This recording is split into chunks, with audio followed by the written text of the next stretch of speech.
নমস্কার বন্ধুরা, আমি বর্তিকা। তোমরা দেখছো বর্তিকার রান্নাঘর। আজ তৈরি করব ডিম ভাপা।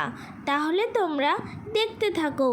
উপকরণে রয়েছে ডিম, সর্ষের তেল, 1 চামচ কালো সর্ষে, 1.5 চামচ পোস্ত, হলুদ, কাঁচা লঙ্কা, টক দই, চিনি, চেরা কাঁচা লঙ্কা আর লবণ।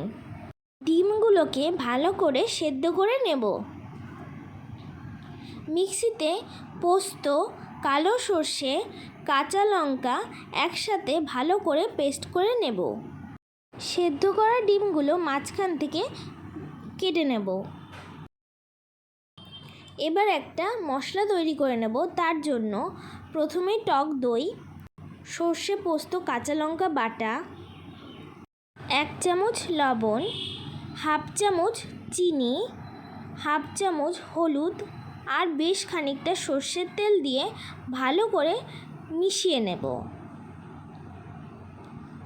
একটি টিফিন বক্সে খানিকটা মশলা ঢেলে দিলাম। চারিপাশটা ভালো করে ছড়িয়ে নিচ্ছি। দিয়ে দিলাম সেদ্ধ করা ডিম। ডিমের ওপরে মশলাটা ভালো মতো ছড়িয়ে দিলাম।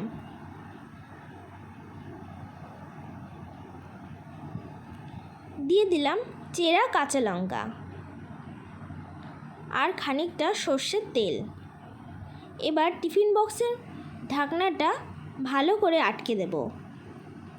একটি কড়াইতে বেশ খানিকটা জল নিয়ে নিচ্ছি। একটি স্টিলের ম্যাট বসিয়ে দিলাম। এর ওপর টিফিন বক্সটা বসিয়ে দেব। মনে রাখবে জলের পরিমাণ টিফিন বক্সের অর্ধেকটা যাতে ডুবে থাকে সেইভাবে দেবে। 20 মিনিট স্টিম করার পর তোমাদের টিফিন বক্সটা খুলে দেখাচ্ছি। দেখো বন্ধুরা, কত সুন্দর ডিম ভাপা হয়েছে। বন্ধুরা, আমার রেসিপিটি যদি তোমাদের ভালো লেগে থাকে তাহলে লাইক, কমেন্ট, শেয়ার এবং আমার চ্যানেলটিকে সাবস্ক্রাইব করে দিতে ভুলো না। এইভাবে তোমরা একবার ডিম ভাপা ট্রাই করে দেখো। আশা করি তোমাদের ভীষণ ভালো লাগবে। আজকের মতো টাটা।